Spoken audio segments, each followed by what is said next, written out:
the Spurs Chat podcast, where this podcast will be dominated by the news today that Harry Kane is just about to sign for Bayern Munich. I have got four very special guests to talk about this very sad news at our football club.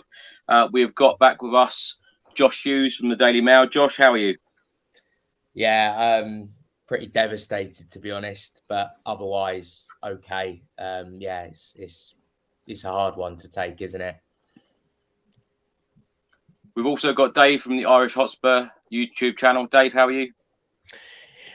Not great, Chris. A bit annoyed, but look, we've been here before, haven't we? Sadly, so it's just time to move on. Unfortunately, at this point, annoyed, pissed off like everybody else.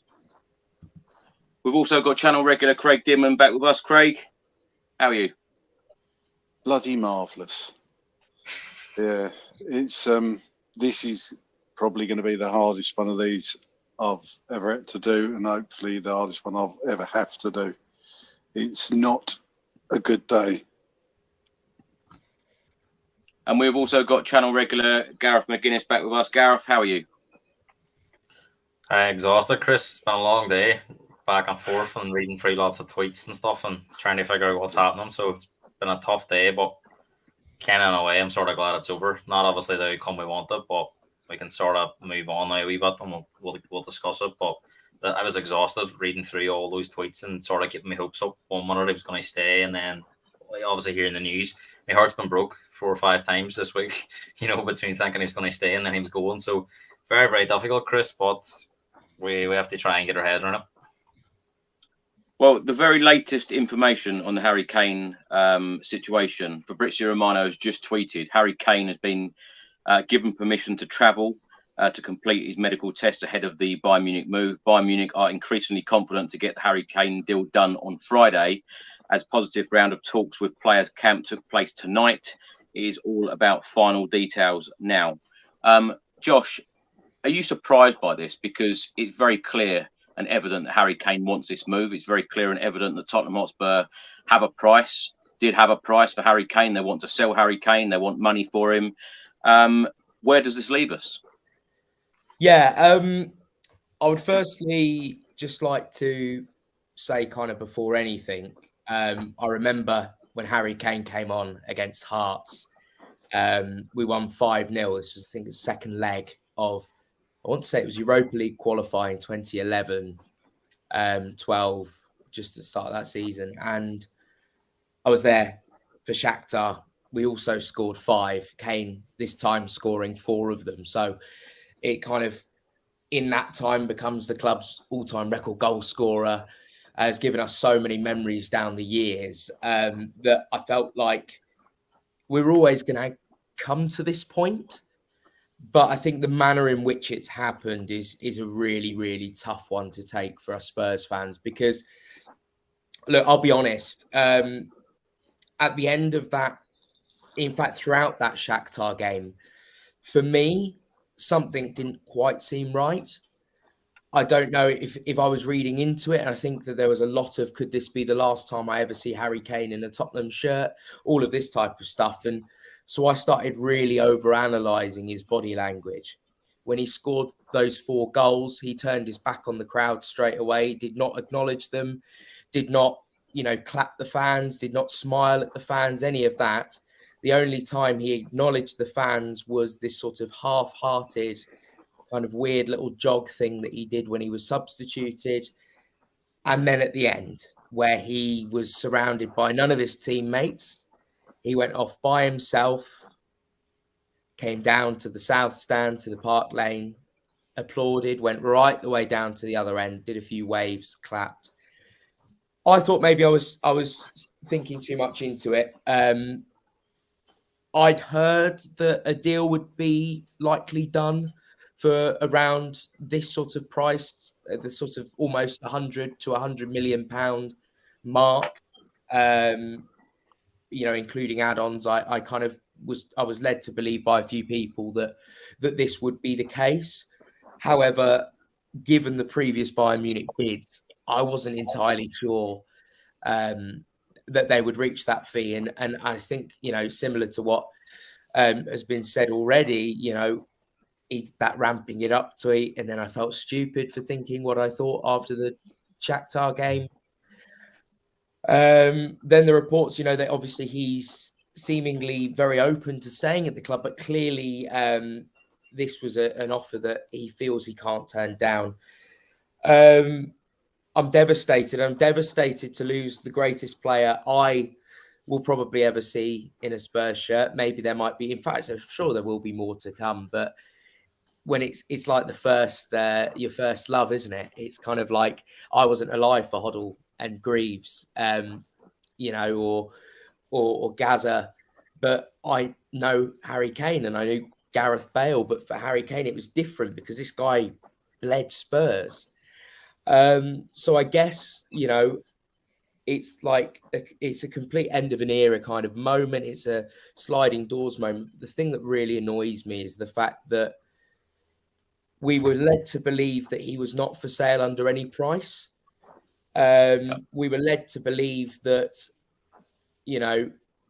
Bayern weren't going to buy him. He was going to, Tottenham were prepared to take this risk and risk losing him on a free, but to now potentially or almost inevitably lose him right before the Brentford game, where it is impossible to replace him. By the way, I would just say as well, there is very rare that you have in football, I think, such a thing as an irreplaceable player.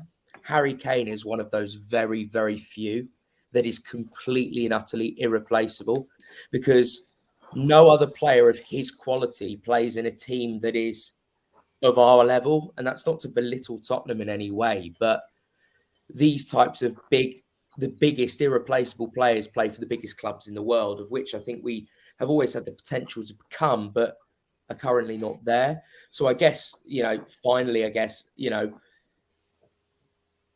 to also hear that the majority, or what I'm led to believe, is that the majority of the Kane money has already been spent. There isn't going to be a big money Kane replacement, an £86 million Randall Kolo Muani or Victor Osimhen, who's out of our price league. You can't help but all of that positivity, and I know it's obviously an emotional reaction, but that's what football's about, isn't it? That all that positivity building towards the start of the season just feels like it's been completely and utterly shattered. I said very similar earlier, Josh. I can't believe that we're just about to start a Premier League campaign. The timing of this, it just couldn't be any worse, in my opinion. Dave, let's come to you. Let's get your thoughts, because what Josh said there, do you think that Spurs will end up spending the Harry Kane money, or do you think we've already spent it? And do you think Richarlison will be Harry Kane's replacement, or do you think we're actually going to go out in the transfer window in this market in the next couple of weeks before it closes on the 1st of September and sign a replacement? And I completely agree with Josh. How do you replace Harry Kane? But surely you've got to bring in, a top quality striker to replace him, haven't you?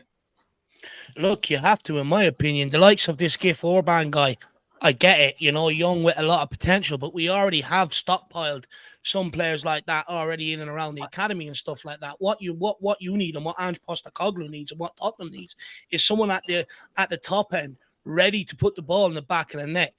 Very few players in the world have Harry Kane's composure in front of goal. That's why he is the player he is, and it's very, very hard to replace that. The reason why Richarlison isn't as good as Harry Kane is because he flaps at a lot of things. That composure is not there in the moment that Harry Kane has. And for me, look, I'm absolutely gutted. It's the timing of it. We don't have time to replace someone like Harry Kane, in my opinion, because any player you go after now, clubs are going to be very, very reluctant to sell their star striker. Every club knows the benefit of having a guy up the other end. The hardest thing to do in football is put the ball in the back of the net. And if we go for a player, automatically we're going to have to pay over the odds. And we already know Daniel Levy does not like paying over the odds for players. So I think pretty much we're screwed. I think we've already spent the money. I gave them fears earlier on my own channel. I think we've spent that money. I think what we bring in now will be used to balance the books. You also got to look at the size of the squad. We're sitting here still with 37, 38 players that have to be whittled down to about, I think it's to 25. There's no coincidence that we signed that young striker in Veliz.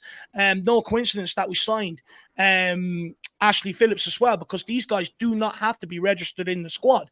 But anyone else we bring in that's over 21, I believe, have to be registered. So we are not bringing anyone else in until we clear players out. This club will not carry any extra wages that are not needed. So for me, Chris, I do not think we're spending that money to replace Harry Kane. I think bringing in Richarlison, I think that's the guy they've hinged their bets on to be that guy to replace Harry Kane's goals.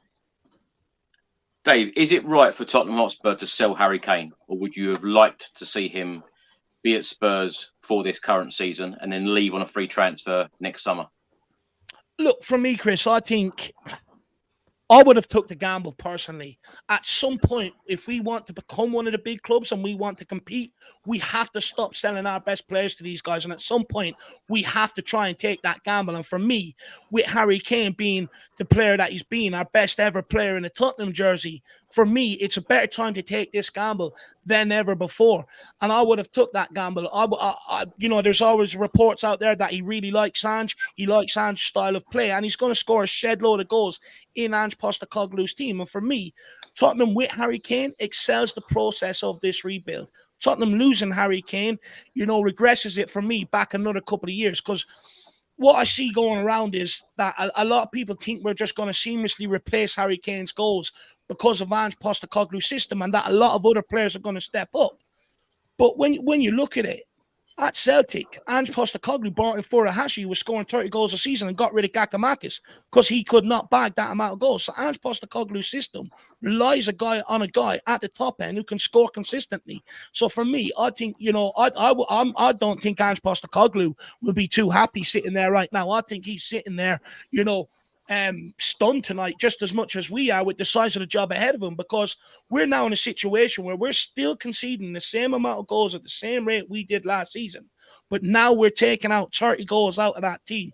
And the difference with having someone like Harry Kane is in the moment, in them tight games. Harry Kane's winners and equalizers last season amassed us 22 points alone.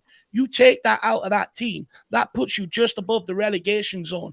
And for me, if you do not replace Harry Kane's goals, very, very quickly, you're going to find yourself in a lot of problems. I urge people to look at Leicester last season.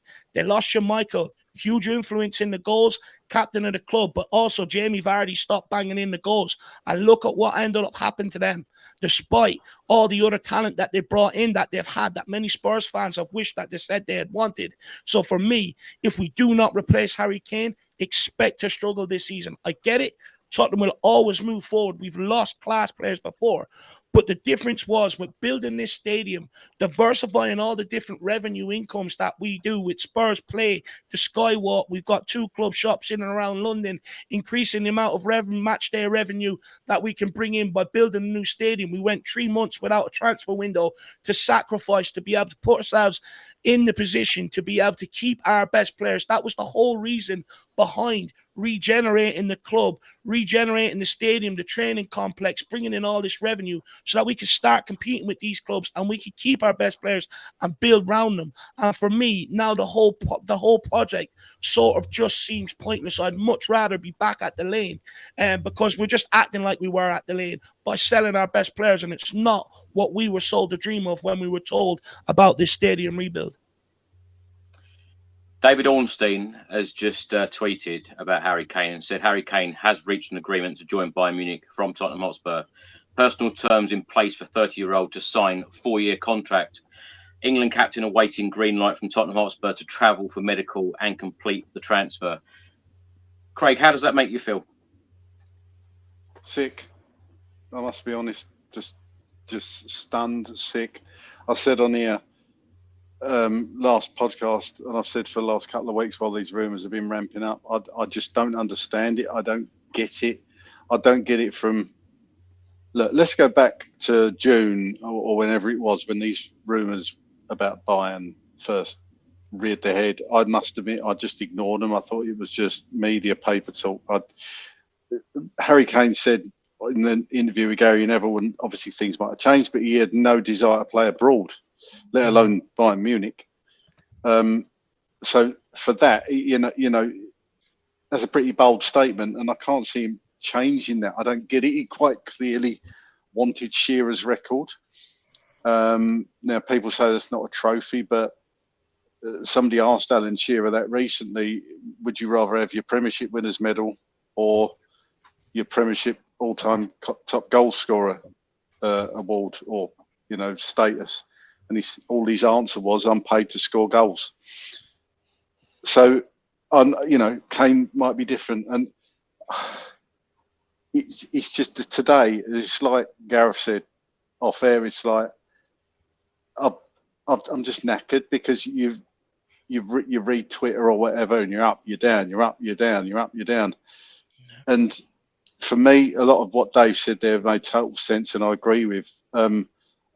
All I'll say is today is a massive step backwards for this club. Yeah. Make no bones about it. I think we're going to struggle this year to get into Europe again, if I'm honest, without Harry Kane. I usually try and be positive on here, but I've got absolutely nothing to be positive about. What I don't understand is people say, or we're told, that Ange Postecoglou gives the okay, gives the green light to new signings. Surely Ange Postecoglou should give the green light to getting rid of players as well. So if he'd gone, Daniel Levy said, right, Kane's in the last year of his contract. He doesn't want to sign this summer, so we're going to sell him. If Ange Postecoglou chooses his squad, then if he wanted Kane to stay, which I can't believe for 1 second he would want to sell him, he would have just said, oh, no, Kane's part of my plans.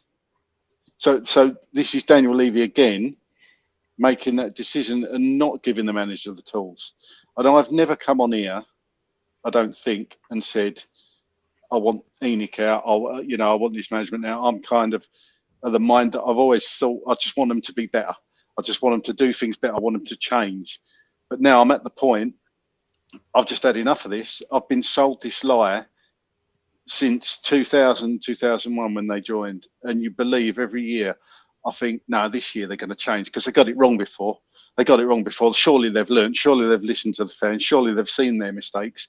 And they keep doing the same thing over and over and over and over and over again. And I am just sick of it. How can you sell a legend of the club? I was gutted when Bale left. I was gutted when Modric left. I was gutted when Ginola left. Gaza was a bit different. He wasn't with us that long. Modric wasn't with us that long. Harry Kane's different, even to Bale. Harry Kane is Tottenham. Like Dave said, he's been here for, most of his life. He's the poster boy for the club. I just don't get it. I would have personally take the risk. You're not losing nothing. I'll never ever forgive them for this. I know players come and go, but it's just wrong. Everything about this stinks. It's absolutely wrong in my eyes. And I, like Dave, again, don't think this money's going to be invested in the first team. I mean, most normal clubs, when you're saying we're after a centre forward now, who's going to want to sell their centre forward just before the bloody season starts? We've just done that. You know what I mean?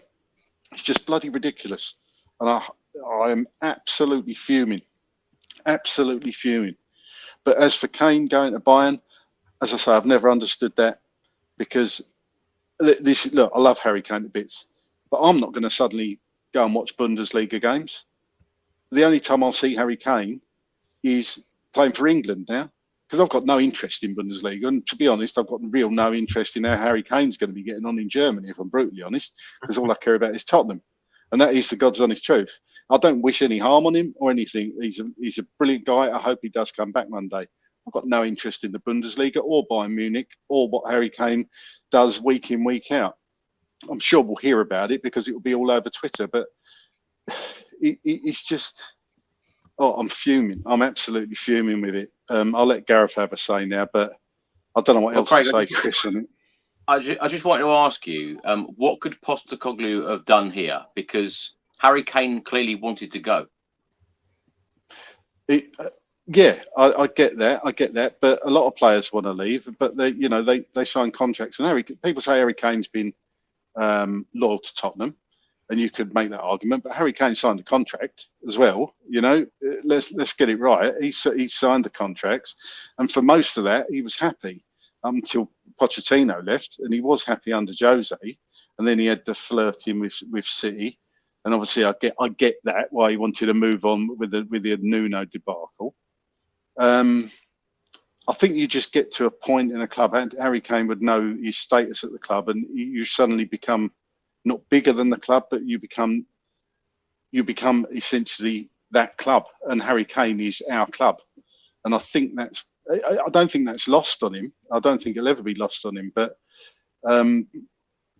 he's had that responsibility to carry on his shoulders, and you could say he has. I just think he should have given it one more year personally. I just don't get this move to Bayern now. Next summer, we'd have dealt with that then. I'd have dealt with that then and said, well, look, we give it a shot. If he still wants to go, go. But I'm not saying he should have stuck around for whatever. If he wants to go, this is his life. But it sounds like he would have been open to stay. He wouldn't have kicked up a fuss because that's not the sort of person he is. So surely, if Daniel Levy had just said, look, sorry, Harry, look, see how it goes, but if you're still unhappy next year, you go on a free. We're not losing any money, and give Postecoglou tools to do the job. How must he be feeling now? Gareth, let's come to you. Let's get your thoughts on the news this evening. Pretty much like Craig said, it's been a very, very difficult day. 1 minute you're thinking he's staying, next minute he's going, but all ends now. It looks like he is going to Bayern Munich, and will probably be formal. It'll probably be formal tomorrow. But listen to the lads; they make some great points. I think Spurs have looked at this. I'll bring a bit of balance on here. I think Spurs have looked at this as from a business sense. We're looking at it from a fan's view. And you ask every Tottenham fan, very, very few of them will be happy with selling Kane. They've looked at it. I think when we spoke about this earlier in June, the first offer from Bayern Munich was around 16 million. So I don't think anyone's foreseen Bayern Munich getting to the figures that they have. I read today that the fee was 100 million euros plus 20 million euros add-ons, which is about 103.7 million, I think, when I converted it. So I think Spurs are probably surprised that they've went that far. People said, if you listen to some of the reporters, it says that Kane wasn't for sale at any price. Then there was, as the weeks went on, there was talk that Kane did have a price, but Levy was keeping it to himself. And I think I said on here, if a bid comes on at 100 million, knowing how Daniel Levy works, he's not going to turn it down. And in the end, Levy's held out for his price, and in the end, we paid the consequence. The only thing you could say is, maybe Levy couldn't control the timing of it. Bayern didn't put up 100 million 6 weeks ago. I think Kane's become frustrated with us, hence why maybe he was having some cold feet and very, very close to the season. There was talk of he wanted it done this week at the latest because, mitigating circumstances. He didn't think it was fair on Ange, probably the playing squad, the club, and obviously his wife's heavily pregnant. But it looks like it's sorted out. But it is, it doesn't. Fans will always look at it from their point of view, and it leaves us in an absolute mess. We've got a game on Sunday. If we lose that game, all of a sudden, there's going to be a toxic atmosphere for that Man United game already. One game in, if we were to lose the United, all of a sudden, not to think it's not his fault, but Ange is going to be coming under pressure right away, because I think Levy's expectations is completely different to what we, is he expecting Ange to get us back into the Champions League with this squad? After losing Harry Kane, there's talk, as Josh rightly says, that there isn't going to be many more incomings, and I think Dave made some great points about we've got so many players that have to get left out. There's no real room to bring players on. Chris, I would be very, very scared as a Tottenham fan if we went in with this playing squad this season. I don't see where the goals come from. I made a point of the last show. I do believe Son's in decline. I think he's one of them players. Once you start to lose that yard of pace, it shows in a player like Son. Kulusevski's very hit and miss. Solomon, we haven't seen enough of. He's not had a lot of Premier League experience. Looks good in pre-season, but is he going to score 10 to 15 goals? Richarlison had a disaster last season. Maybe he was playing out of position, but there's a lot of responsibility on Richarlison's shoulders now. The £60 million last summer hasn't worked out so far, but there's going to be probably unfairly a huge amount of burden put on him to score goals, because I just don't see the way Ange plays as well. We're going to be pretty open at the back, so we're going to have to score a lot of goals, Chris. And I just don't see it with what we have. So, despite the numbers around the squad, I do think we need to bring in at least one more attacking player, a striker or an attacking wide player that has a reputation for scoring goals. And if that doesn't happen, Chris, Craig's talking about not getting into Europe. It could be worse than that, Chris. It could be bottom half, and that is that is how scary it could be. And it's not fair on Ange. You look at the positivity after the Barcelona game. It wasn't our strongest side. Went out there, played some great football. You could see all the things he's worked on. And this club's been mismanaged from top to bottom for the last, well, that's just took it from since Pochettino's left. They've gambled on managers that haven't really coached the players. They've tried to organise them, rely on individual brilliance from Harry Kane, Son, had teams in the counter-attack. I've seen more in the last 5 or 6 weeks as a team being coached than I have for 4 years. And I think this is the type of appointment. If you were going to get rid of Pochettino, we needed an Ange-like manager 4 years ago. Maybe things would have been different. But it's got to a point now, Chris, where Kane's got that year left in his contract. Personally, if I'm being honest, I don't think he was ever going to sign anyway.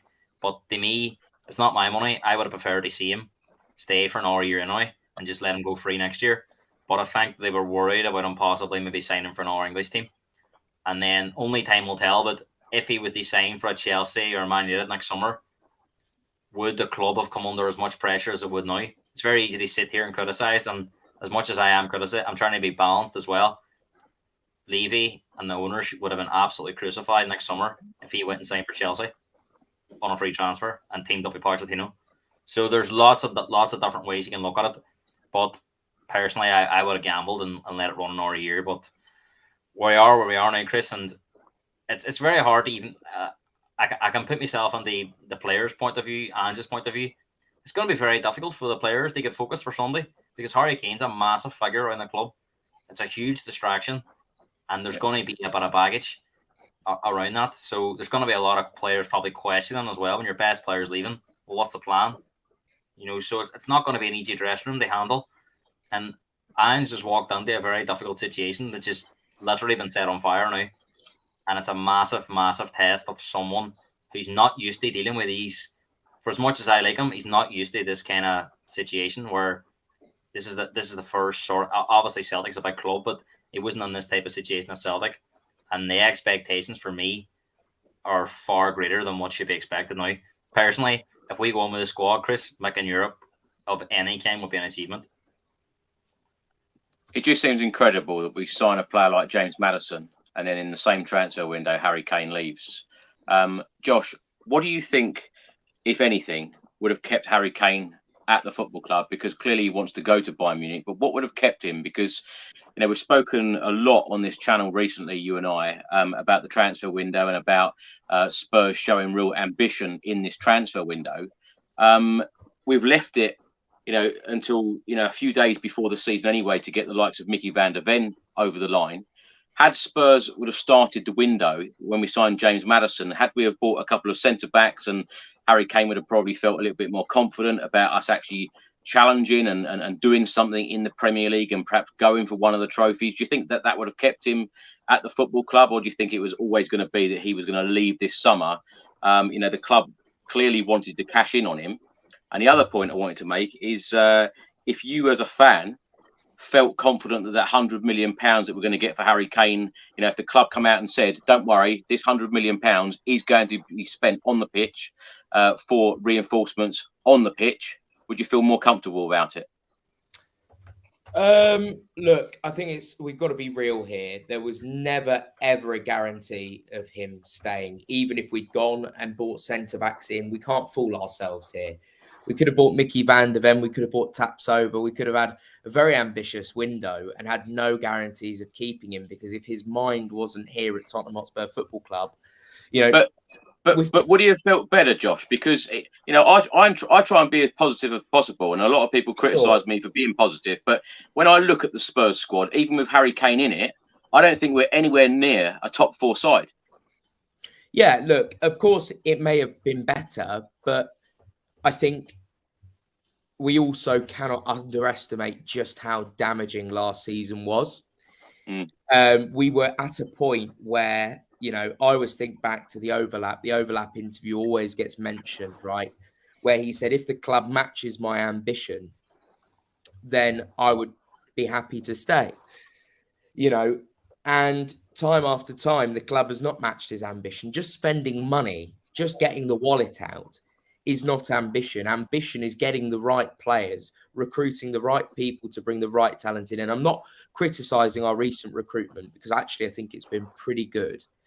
But I think we were always reaching a point where Kane was going to potentially leave the club if we didn't, you know, get back to where we were perhaps in the height of Pochettino.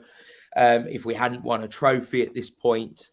I don't think the World Cup heartbreak helped either, to be honest. I think if he'd gone and won the World Cup, I don't think we may even be in this situation now, because I think he would have had one huge weight lifted off his chest, especially with him being the player that, you know, unfortunately missed that penalty against France as well. Not blaming him at all, by the way.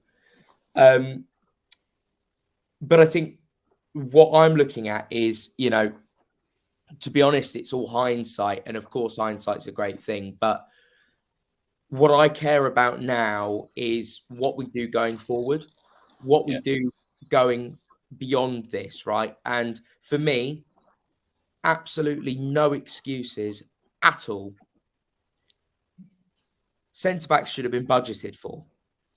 All the players we needed to strengthen should have been budgeted for, irrespective of Harry Kane. And in fact, so much so that we should have been thinking that we were going to keep Harry Kane, as many of us did think. You know, so you go and buy all these players and you prepare for the season with Harry Kane in your team. So for me, there is absolutely no circumstances as to where the club can turn around, or any journalist can turn around and report that most of that Kane money has been spent. Because ultimately, if that was always the case, we have done nothing but take massive strides backwards. I think we have set Ange Postecoglou up to fail.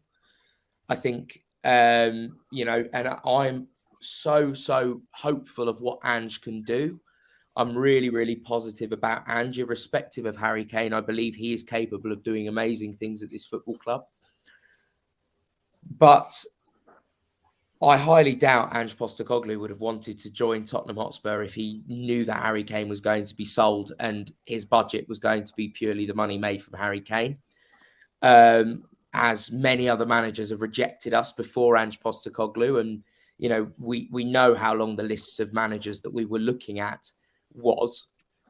So yeah, all I want now is for us to go out and that money should be separate to the money we've spent in this window, and we should go out and spend that money on top players that are going to improve the squad. Because I suppose the silver lining out of all of this is there's a couple of things. I suppose one, there's an argument to say that Ange is now given a completely clean slate in Harry Kane not being at the club, where he can build a culture and a winning culture at this club where it's about Tottenham Hotspur and not about Harry Kane. I think whether we like it or not, from an outside perspective, many people knew us as the Harry Kane team. People think of Tottenham, they think of Harry Kane rather than us as a team. And when I think of great teams, it's about more than one player.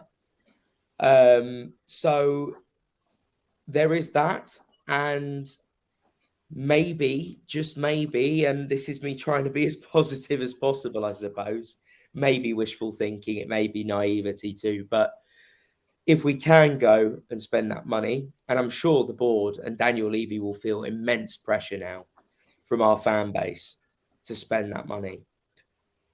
Maybe we can build a team that is better than the one that, you know, Harry Kane left, and a team that, you know, Ange Postecoglou and us as a fan base can be proud of come the end of next season, and one that's not set up to fail. But, you know, Harry Kane is irreplaceable. I've said this before, you know, it almost doesn't need saying what he does for our football club and what he has done for our football club. But now it's about putting your money where your mouth is, going and spending, being ambitious. One player straight off the bat who I'd absolutely love at the football club is Eberici Eze. He's one I'd be absolutely delighted to see come to the football club. Of course, we've got lots of midfielders, so we'd have to get rid of some of them as well, you know.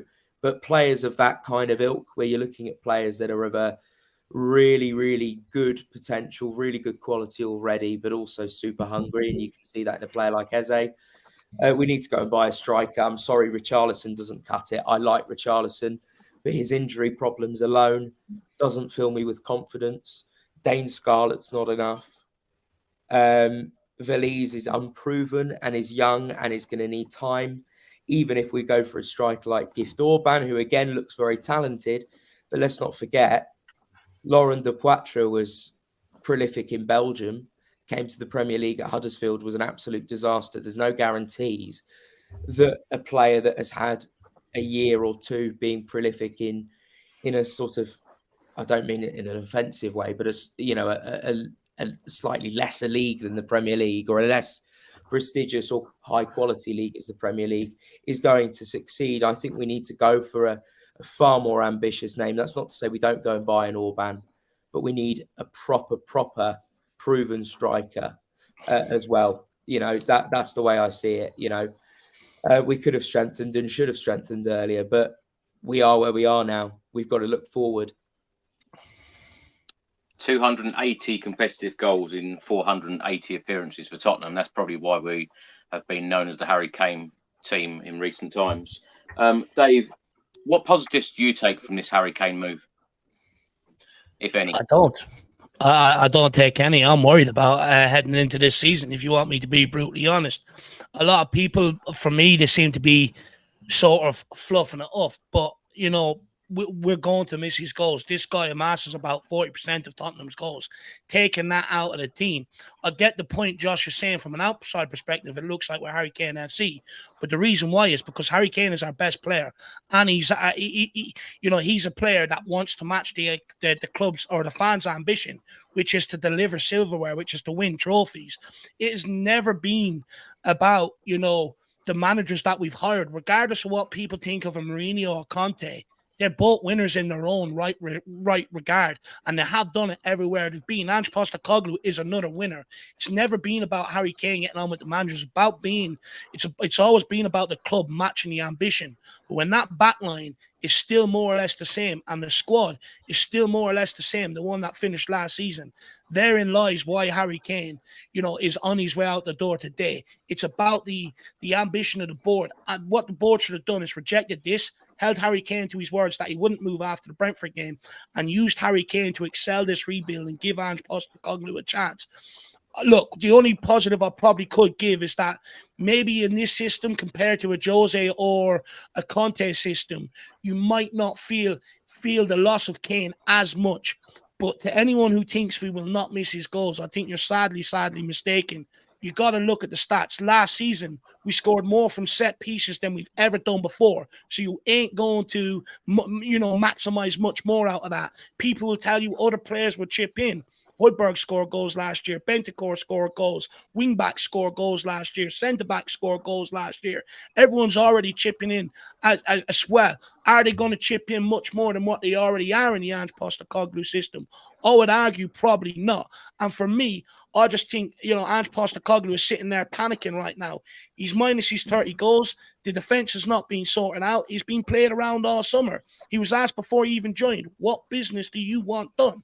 And he obviously said, centre-backs, defence, sort it out. It wasn't done. He was forced to bring a whole squad that was far too big on pre-season with him.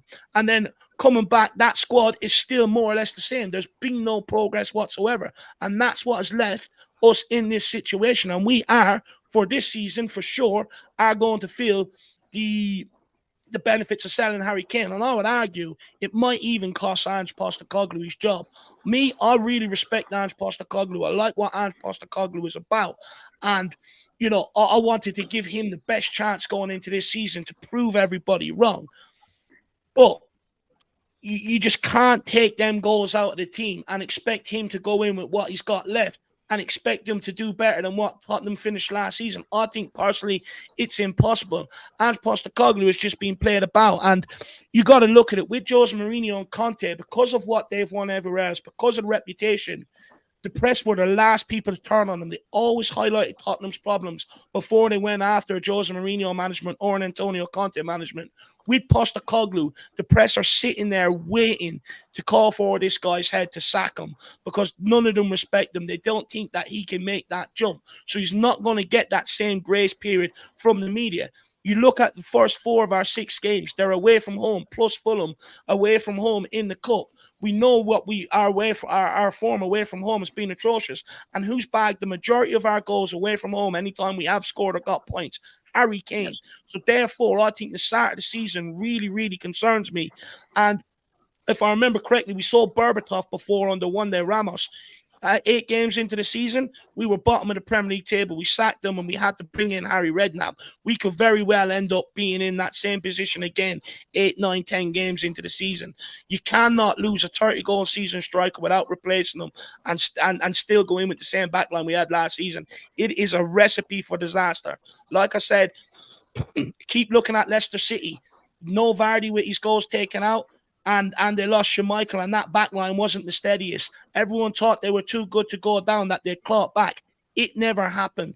And for me, the warning signs are there. So the club, the only way out of this is fully reinvesting that money into a striker, not any of these young guys. It's not the person we need, and it's not what Ange needs. You need an out-and-out proven goal scorer to come straight into this team so that maybe you don't feel that effect. But for me, I think there's very, very little positives to take out of this. You know, I would almost argue that if we finish in the lower half of the Premier League table, which we could very well, Brighton, Brentford, their models are well underway. It's tried and trusted. They're competing with the top of the Premier League, and the rest are billionaire owners. We're very, a transfer deal for us takes months to happen, so long that by the time the players announce, it's more relief than the excitement. The club is hard pushed spending money as is, or letting go of the money as is. And if we end up, not bringing in that striker, we end up down in the bottom half of the table. This club is exactly where it was when Enoch and Daniel Levy bought it, only with a bigger stadium and a better training complex. I don't really want to have like a super negative chat here, but when Spurs finished 8th in the Premier League table, when Kane scored 30 Premier League goals in 38 Premier League games, many pundits, many ex-players have come out and said that you lose Harry Kane, Spurs will be a mid-table team. I think that's a pretty fair assessment. I know, I am excited about watching attacking football under Ange Postecoglou, but I think that we have so much more to do in this window, and when you lose Harry Kane, that is a big, big worry. Craig, during pre-season, the few games that we did play, I know Kane wasn't involved in the Barcelona game. He was given the captain's armband. Who will be the Spurs captain now? I see a few rumours it could be Dyer. No. I was like, Jesus. I don't know. I'd personally give it to Sonny. I wouldn't say he was a leader on the pitch, but perhaps he's one of those that leads by example. He's certainly the sort of guy that the fans warm to because of his professionalism. All those links about him going to Saudi Arabia, he came out instantly and shut it all down. He loves the club. Been here a number of years now, probably 7 or 8 years. I'm not sure who else you would give it to be honest. People would argue for Højbjerg, but it looks like he might be off to Atletico. I genuinely don't know who you'd give it to. Perhaps Bentancur, but he's obviously injured, so God knows. We're make no bones about it. I know we're trying to get some positivity. We don't want to make this depressing as hell, as if it ain't bad enough today. But I am struggling to find anything positive to be positive about tonight. It feels weird still, I must admit, and like I say, we've been through this before. Yeah. But this has hit harder than any other player leaving. I think it's because I just couldn't see it happening right up to the last minute. There's even part of me that thinks he'll get to Munich, have his pen quivering over the contract, and said, "Nah, no, I can't do this. You know, I know it ain't going to happen, but that's how Mr. Tottenham I see Kane being. It's a huge loss, and Dave made some great points there. And yeah, when you do think about it, mid-table is probably where you could see us finishing, because you're right, Chris. The defence is shocking. We're more or less got the same defence. Losing 30 goals in Harry Kane. Richarlison I've never been convinced about him. Even when he was at Watford, he wasn't prolific. I know that's Watford, but he wasn't really prolific at Everton. He's certainly not a 30-goal-a-year striker. I like him, but I don't think he cuts the mustard. But who else do you bring in? And again, I agree. I'm not sure we're going to spend the Kane money this window, because teams are going to put a premium on their strikers anyway, because they don't want to lose them, like I say. So, yeah, sorry, but it's not much good news around at the moment. Craig, when do you think Postecoglou knew about this deal happening, like finally happening? Look, they've got to have kept him in the loop for the last couple of days. That's when it seems to have advanced. But look, maybe he's known from the start. I mean, I did wonder back when they gave Maddison a temporary squad number. I just wondered if they were perhaps saving the 10 for him, because it was either 10 or 8 for me. But obviously, Basuma wanted the 8, and he's been there last year and since.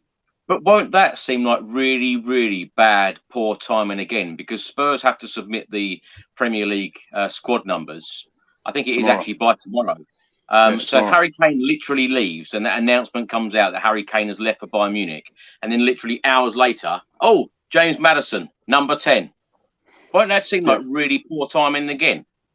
Yeah, but we don't do anything good timing, do we? I mean, you saw the club putting out pictures of them training today, and I said, on what planet? What, read the room,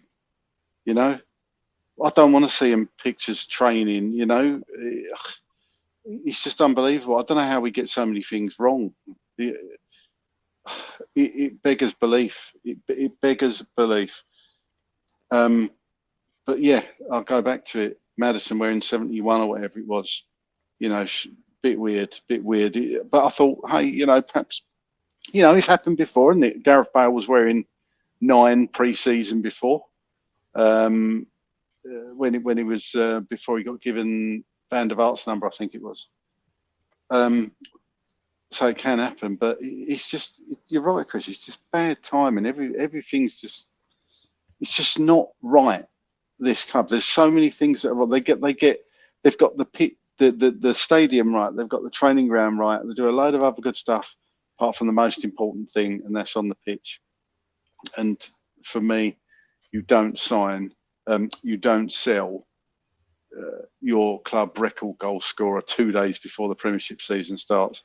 And Kane thinking it was too late if those reports were right today. Well, he apparently put the deadline on it. So, Friday's still Friday. So he knows it could have gone to then. And if he really did, if he thinks it was too late, then he should have said, no, I'm not leaving.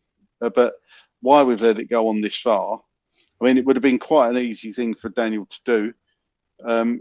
Bayern Munich ring him up and say, oh yeah, about Harry Kane. No, he's not for sale. Thank you. Bye. And put the phone down. And that's what he should have done and gambled this year, but hasn't done it. He's gone with the money, and he never changes. Gareth, let's come to you. We haven't heard anything yet in any reports about a buyback clause.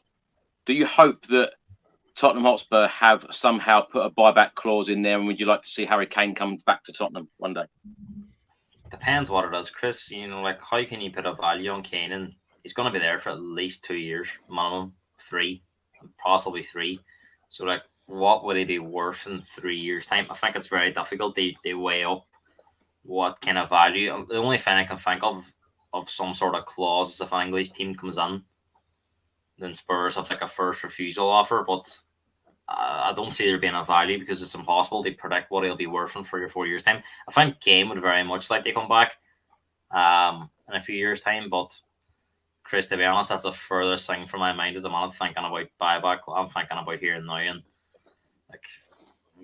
it's, as Craig said, you will be delusional if you were trying to be positive and trying to put a positive spin on, it might be okay because Ange can work his magic with his football and we'll be okay. At the end of the day, you still need the right players. And there seems to be a massive struggle with the squad players, Wood, whatever you want to say, about getting them out.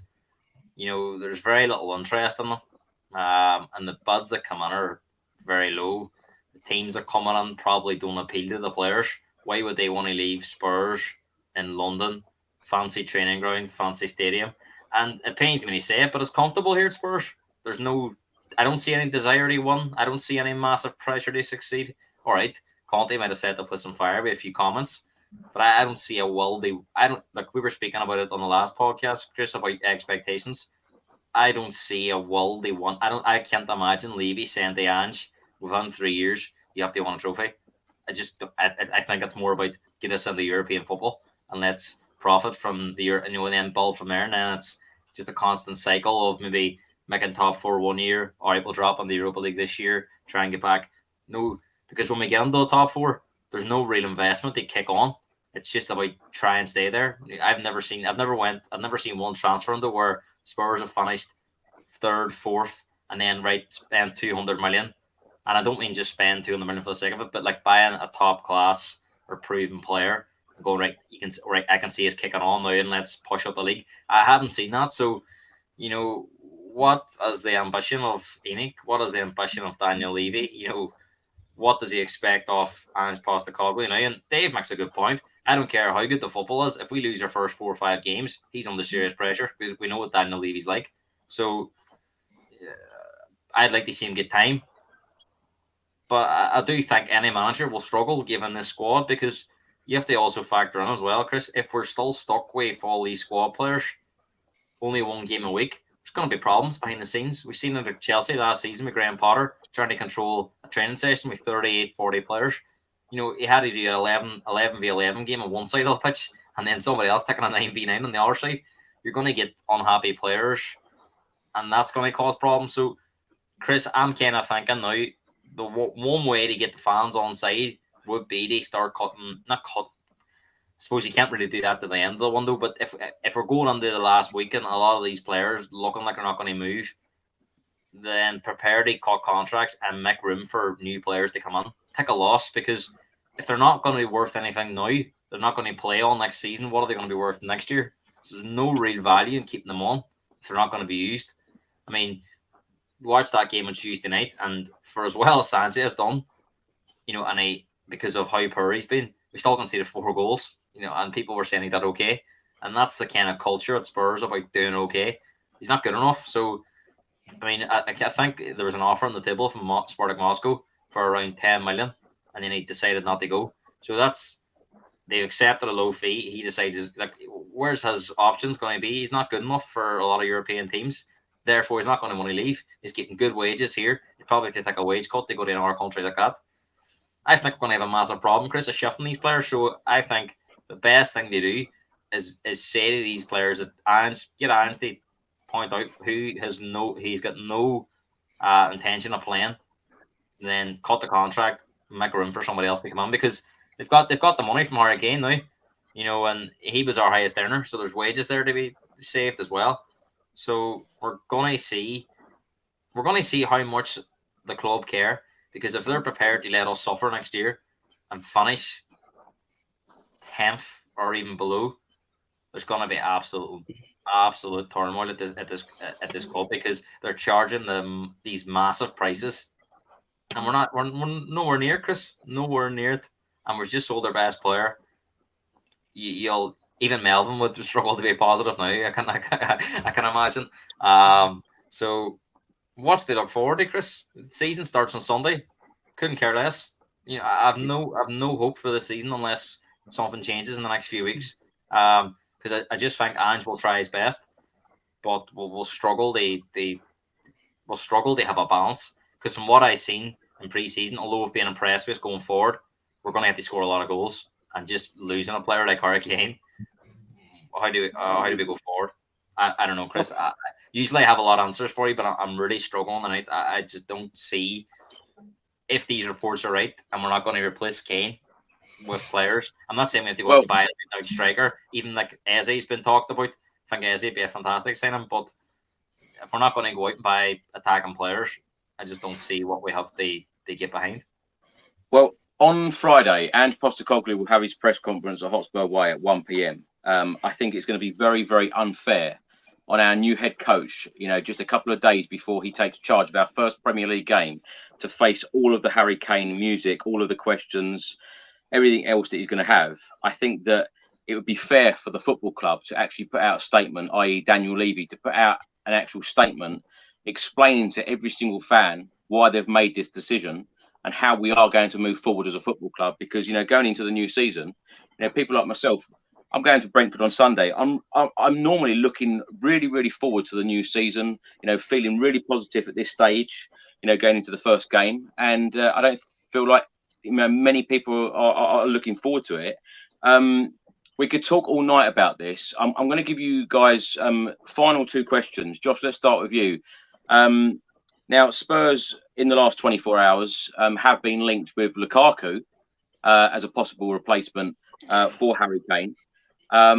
What is next for Tottenham, in your opinion, in terms of signings, not only to possibly replace Harry Kane, but as a whole, throughout the whole of the team and squad, to give Ange Postecoglou the tools in order to get some kind of European football, i.e. finishing first to seventh, obviously not first, we all know that. And the final question I wanted to ask, or rather point, your favourite memory of Harry Kane in a Tottenham shirt. I'll start with the second one. There are many goals he scored against Arsenal that I loved. But do you know what? I can break it down quite quickly into three moments.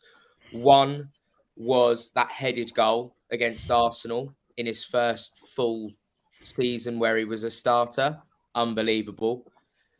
Two, the goal that he scored against Chelsea in the 5-3 win, where he weaved through about 6 or 7 players and buried it into the bottom corner.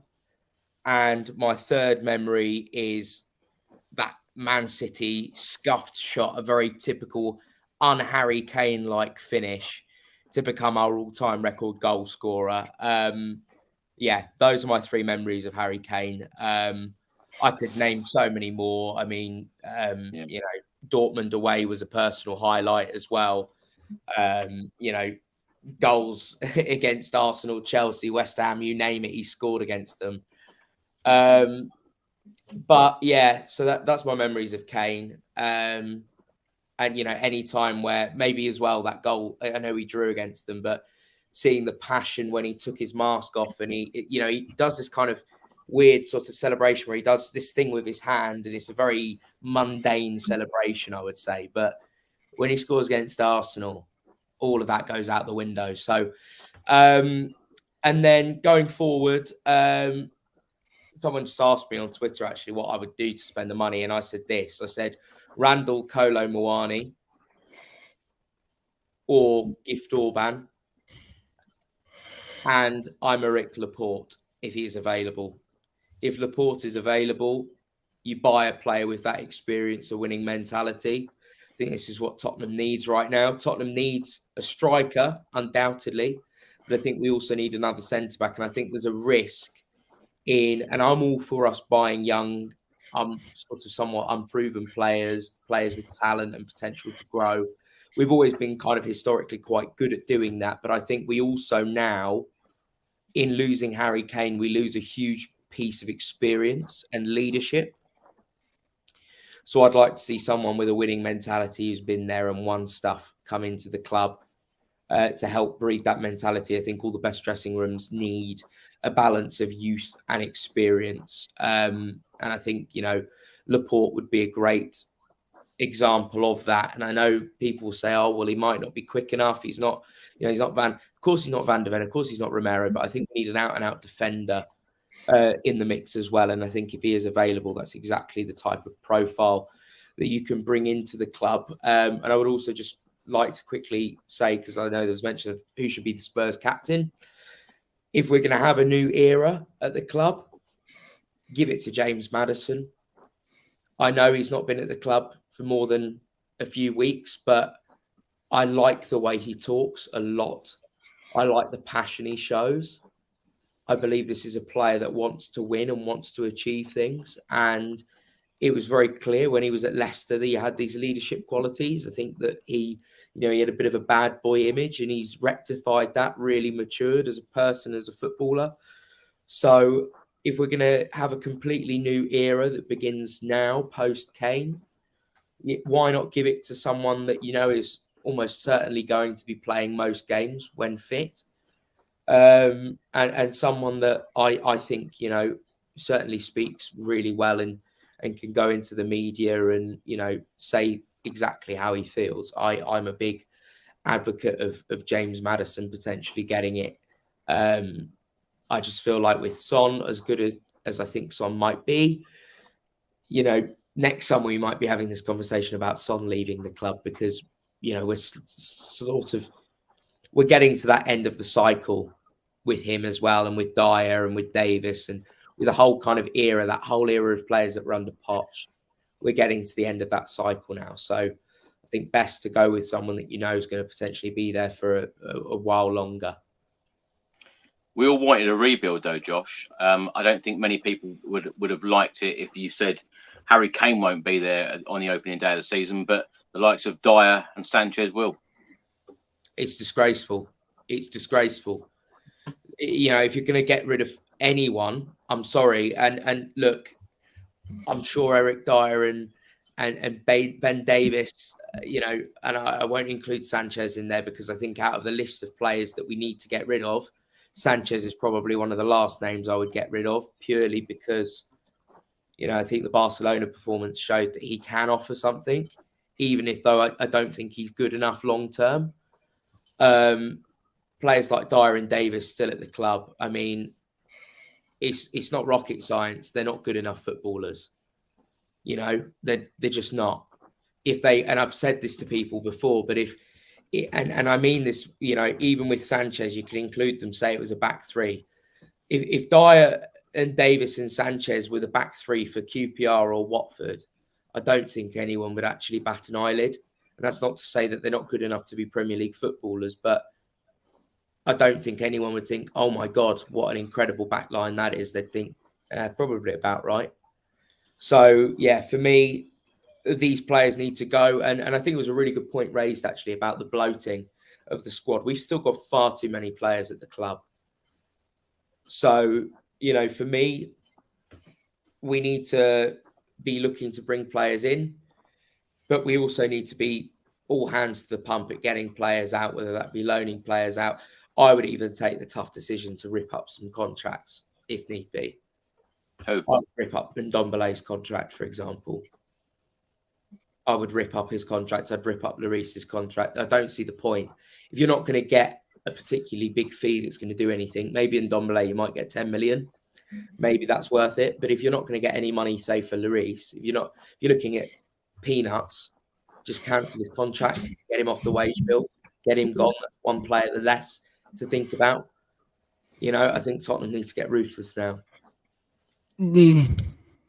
Interestingly, La Gazzetta dello Sport in Italy have also reported about the Lukaku links to Tottenham. Now Harry Kane is on his way out.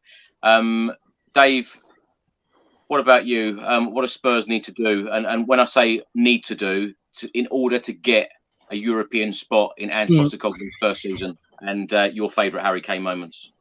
Yeah, look, they have to go out and sign a striker, a recognisable striker that's known for scoring goals, not an up-and-coming striker. They need to go out and sign at least another one centre-back, because, people say, Dyer and Davies and all, they won't play. They will. Romero will get suspensions and injuries, and so will Van de Ven. And if Van de Ven doesn't work out, one of them are next in line. So they are going to play, and they are going to cost you momentum. So centre-backs have to be crucial. And I would also probably argue maybe a top-class midfielder as well that can dictate the tempo of that game to be able to help us out. But you know what? I was just looking at there. I think we spent £194 million this summer, including having to pay for Pedro Porro and Kulusevski. So the money that we're getting in, it ain't going to be reinvested. So I think we are relying on, you know, making the rest of the money up to be able to maybe replace Harry Kane in player sales. But the problem we've got there is there's not much interest and not much value in what we've got to sell. So I think we're going to end up leaving ourselves in quite a tough situation come the end of the summer transfer window. But look, it's happening. It's time to move on. I just want to say personally to Big H, thank you very much for all the memories. You know, you've got me through 10 years of supporting this club, and I've given me nothing but my best moments and joy. So thank you very much, and you've given it your all. My best moment would be the goal he scored against Arsenal, cutting in from the corner flag, bending it into the top corner, ripping off the goggles. I mean, that was absolutely sensational. And then the other one was just maybe a personal one for me. Is, believe it or not, a lot of the times I've been to the Tottenham Hotspur Stadium, Harry Kane hasn't scored, but he did score. I remember I'd done a Tottenham away to Brighton at the Amex, where Harry Kane scored and then kicked the Coke bottle. I mean, Harry Kane and cans of Coke are my two favourite things in life. So it was the two things combining. So for me, they'd be my two favourite Harry Kane memories. But thank you, big man. You've been a great servant, and I only hope that many others around now can live up to what you've done and the standards you set.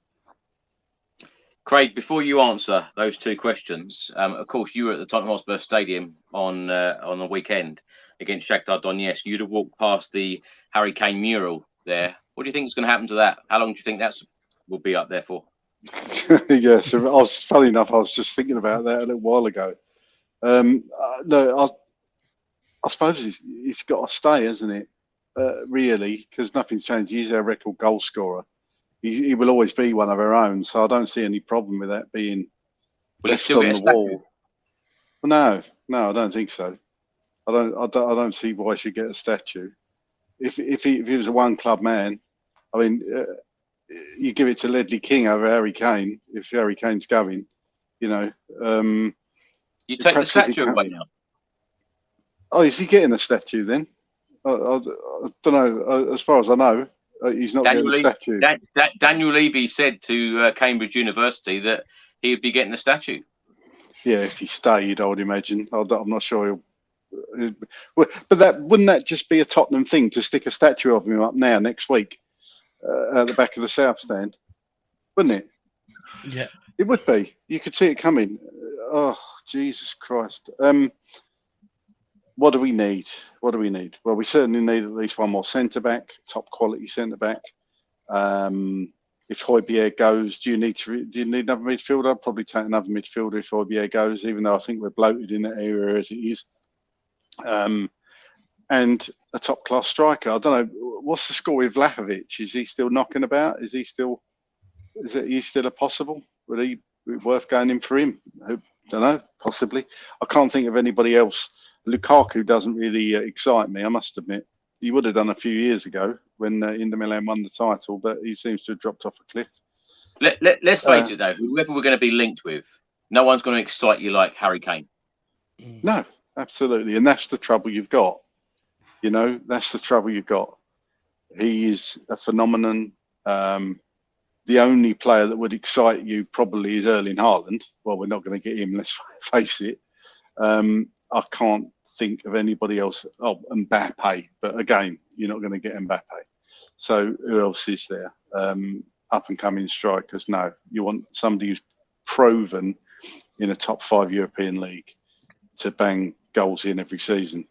There's not many of them around number 9s anymore. It seems to be a dying art almost. But we'll see what they do. I'm like Dave there. Those numbers are quite frightening, 194 million. But I still maintain you knew you was going to have to play for Porro. You knew you was going to have to pay for Kulusevski. You knew you needed centre-backs in the summer, so you should have been planning for this.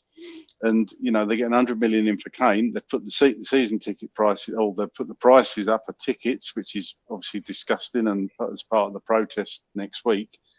It just feels like we're being taken the piss out of. I don't know about anybody else. It just feels like a constant piss take.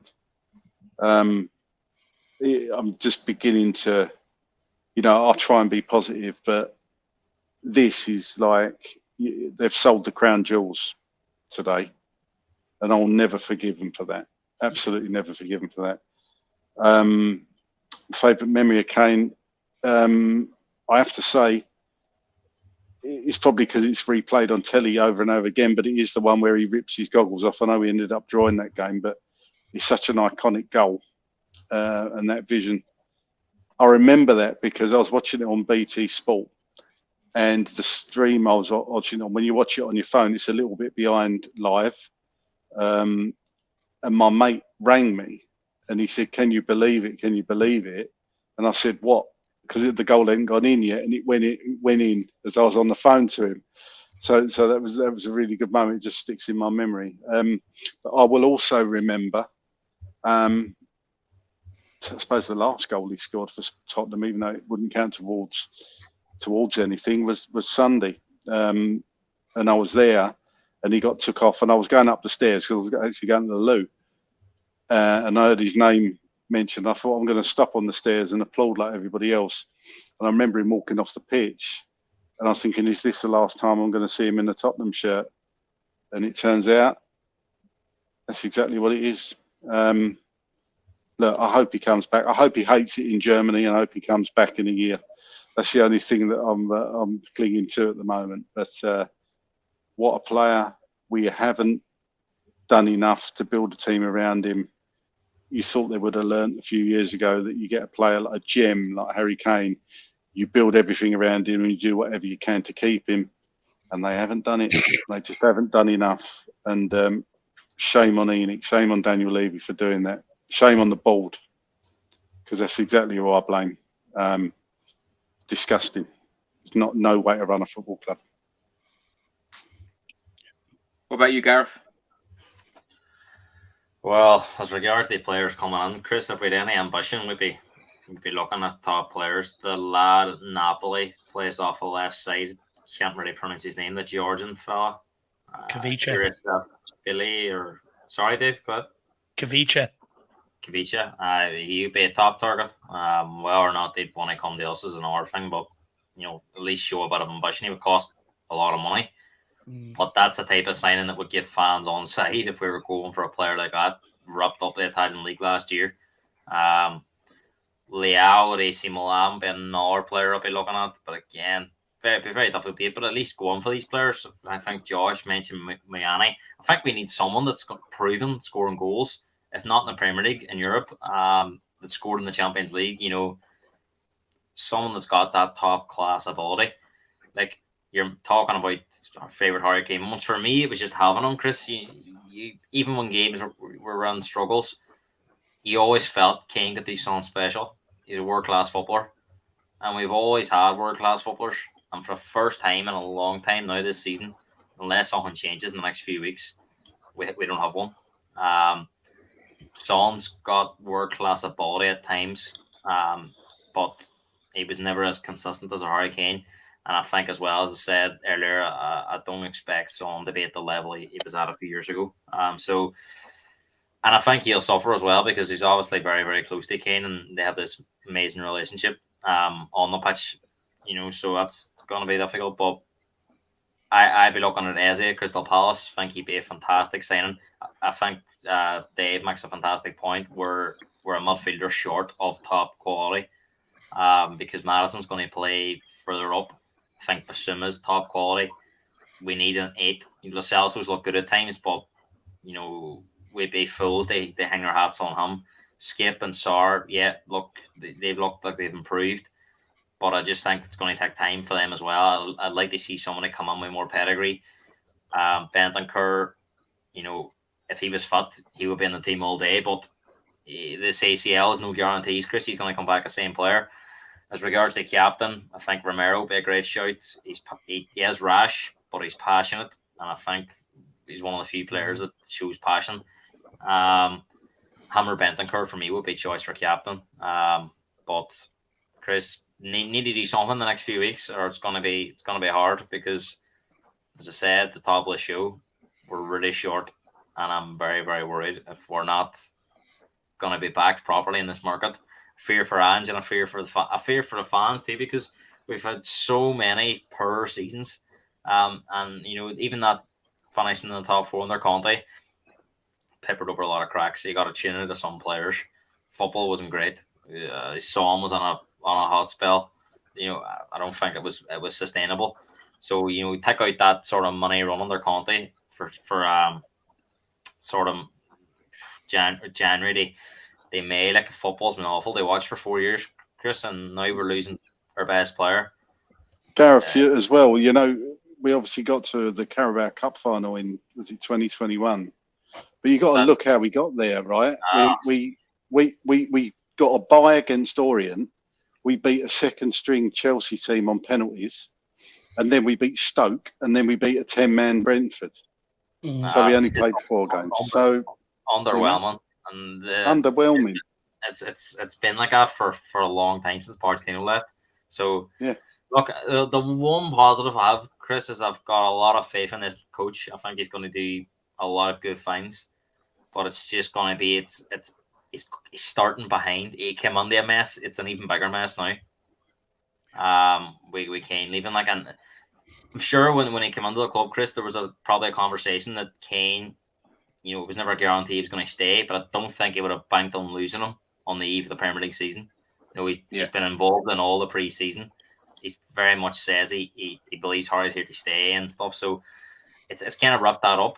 And, somebody mentioned there on about Richarlison's injury. He seems to pick up these knocks as well. So if he gets injured, who's going to play up front? We're going to rely on this young lad from Argentina. Surely we can't be left in this situation where we're starting a lad that's 19, that's never kicked a ball in England up front. Because I've seen more of these lads not work out than work out. Very few under 20s come to Argentina and shine instantly. So it's a big challenge now, Chris. But look, I'll be lying if I say I'm looking forward to Sunday. I'm not. I'm very worried about it. But look, I'll support the team. And it's free fucking fun. So just need to pray for a miracle in the next few weeks. But I wouldn't hold my breath. Can I know I said those are the last 2 questions. I've got to ask this. At the moment, with this current squad, if we don't sign anyone else, where do you think we'll finish in the Premier League table? And give me a score prediction for the Brentford game. Josh? I think 2-1 Brentford. And I think we will finish... I still think we're going to turn things around. I'm going to stick with it. Right? I'm going to go with 5th. Wow. I think I said 4th before, but I'm going to go with 5th, and I'm going to stick with it. I still think we can have a good season. I've stuck to my now. Dave, do you agree? No, I don't. If we don't replace Harry Kane, I think we could be looking at about 12th or 13th. And Brentford, correct me if I'm wrong, I don't think we've beaten them at their stadium since they've been promoted. It's going to be even harder without Harry Kane. So. I'm going to look, me, I'm going to try and give some optimism. I'll go 1-1 draw. But, I think 12th or 13th without Harry Kane. Great. Yeah, I know I come on here the other day and I said something completely different to what I'm about to say. But I think losing Harry Kane is going to have ramifications throughout the squad. I think there's going to be quite a few of the squad on downers. So I think we're going to lose on Sunday 2-1. And I think we're going to finish 10th at the moment if we don't improve this squad. Sorry to say. Gareth? Much like the lads. I think there's going to be a hangover, Chris. Probably for the first few games. Don't be surprised if it's a struggle. So I have to agree. I'm going to say Brentford 2-1. And it's such a shame because I think Brentford are on a downer with Tony, but this is giving them a lift now. They're going to know we're vulnerable. Brentford's going to be bouncing on Sunday. It's just a shambles of situation going there because I thought it was a good opportunity to get off the mark. I thought it was a good time to play Brentford because it's one of them grounds. Since they've come up, they've been very, very strong at home. So I fancy Brentford. They won that game now, so 2-1. And Chris, they put an actual position on it. It's difficult, but I think we could finish anywhere between 8th and God forbid it's any lower than 12th or 13th with Dave says. But you know how these things start, Chris. If we were to get off to a very poor start, then God knows, it's all about one games. I'll be delighted to see us get the 40 points, Chris, and that's being brutally honest if we've got these players, because I don't really see how we can be any more optimistic. What's the point? Is there any real difference between 10th and 14th? I don't see that as any, how great we finished top 10. Even if we scraped on the Europa League conference, this is Tottenham Hotspur. We should not be scraping under that and seeing it as an achievement. We were laughing at West Ham a few months ago for celebrating that like it was a huge trophy, and we might be relieved to be in it next season if we don't sign players. So, look, personally, I think it's that bad of a situation, Chris. Something has to be done in the next few weeks. I'll be shocked if we end the window with what we have now. Shocked. And if we do, batten the hatches down. It's going to be a lot. People were begging for the season to finish early last year. They couldn't wait to get the Leeds game out of the way. This could be even worse. So, please, God, if there is one out there, get Levy to spend some money in the next few weeks. And hopefully you're asking me at the start of September, and I'm giving a very, very different prediction. But for now, Chris, I'll say bottom half, and that's me being brutally honest. And I hate to say that, but I don't see how we can get any higher than 8th. I feel so sorry for Postecoglou. I really do, because he's carried himself so well over the first few weeks, and he must be so frustrated. And if there was one way to screw over your new manager, Daniel Levy's managed to do it. Make no bones about it. I mean, it's just unprecedented. I'm sure this is unprecedented. Getting a new manager to start a new project, and you lose your number one player 3 days before the season starts for you. It's just, you couldn't write it, could you? You could not write it. Well, whatever happens with Harry Kane, Craig, I think Spurs fans, all of us, are going to get bantered, whether he wins trophies there or he doesn't win trophies there. The banter is going to just be relentless. Thanks so much for joining me, the four of you. It is now nearly 1 a.m. in the UK, so big respect to the four of you for jumping on, talking about the Harry Kane situation. Josh, I'm sure you're going to be very, very busy at work in the next couple of days. Where can people find you, and what will you be up to? Just talking about Harry Kane or other deals as well? All the deals going on. Loads happening already. It looks like Liverpool are potentially going to spend up to 100 million on Moises Caicedo as well. So much for an ownership that don't spend any money. So, lots of stuff going on. Launch the Premier League season. I'll also take the opportunity to plug. There's a new podcast, Mail Sport, with Chris Sutton and Ian Ladyman. It is a good laugh, so give it a watch if you get the chance. Got lots of exciting stuff going on. But yeah, at Josh Hughes TV. Nothing to do with my work on there, really. It's all opinions, some wild takes as well. I've already cracked out an Ivan Toney joke suggesting we should maybe take a gamble on him. So yeah, give me a follow if you like what you hear, and hopefully be on the show again soon. Thanks very much for having me, Chris. Actually, I am on again, aren't I? After Brentford. You are indeed. Yeah, I will see you Sunday. Yeah, hopefully we were talking about a good performance and a good win, but yeah. Thanks so much anyway, Josh, and I'll see you Sunday. Dave, thanks so much for coming on. Where can people find your wonderful channel, and what can they expect from it? Yeah, you can find me over at the Irish Hotspur. Look, I don't do anything special. I just sort of cover Spurs topics just like everybody else. If you like maybe my points of view, get over there and subscribe. And yeah, look, sorry, couldn't bring any positivity tonight. It's just, I see a lot of people in chat sort of giving out about the pessimism and stuff like that. It's just, look, we've been around the block for so long, so many years. We already know what's in front of us. You can already see it coming. And there's no point of faking the optimism or that, just for the sake of it. We've got to be realistic of where we're at some point. And just sorry we couldn't be any more, or I couldn't be any more positive tonight. Well, thanks for your input, Dave. And Craig, thanks so much as always. Where can people find you? Yeah, on Twitter at Demon9. If you want to give me a follow, that would be great. Much like Dave, yeah, sorry that it's not been positive, but you understand there's not much you can be positive about. I think if any other player had left Tottenham, you could kind of put a positive spin on it. Perhaps not. Perhaps Son might be the difference to that, but it's just difficult. I'm sure you'll understand that. It's a very, very tough day. And I mean, it looks like we're going to be losing our captain and our deputy captain in the same window, which is just unbelievable. It takes me back to when we lost Keane and Berbatov. For the older viewers, will remember that one. So never a dull moment at Tottenham, eh? But yeah, I'm knackered. So yeah, good night, everybody. Sleep well. It's certainly a rebuild, Craig, I tell you that, but not the one we expected. Gareth, where can people find you? Thanks so much for coming on this evening. And you've got a podcast on YouTube. Tell everyone about it. Well, thank God it's not a Tottenham podcast. It's a Premier League podcast, so we can talk about our clubs because there's not much to talk about with us at the moment. Unfortunately, everyone's enjoying the Harry Kane chat because a lot of these rival fans are buzzing that Kane's away. Like, as you say, we could be in for some stick. But personally, best bit before I sort of them to say what I have there, but I'd like to, just like Dave, I'd like to thank Kane for everything he's done for us. Top servant, always conducted himself brilliantly, and to be honest, I hope he goes on and wins loads of trophies at Bayern Munich. Otherwise, it's all for nothing. I hope he wins the Champions League. I hope he does something. I'd love him to beat one of the English teams in the final, just to rub it on. I'll settle for that. But Gareth Hot Spurs on Twitter, 12-man podcast, lots of Premier League chat. And as I said, just as well. So if any Spurs fans need a break and they want to talk about our teams or talk about our teams, that's the best place to go with them. But Chris, thanks again. Top commitment as usual. Pitting on the early morning shift.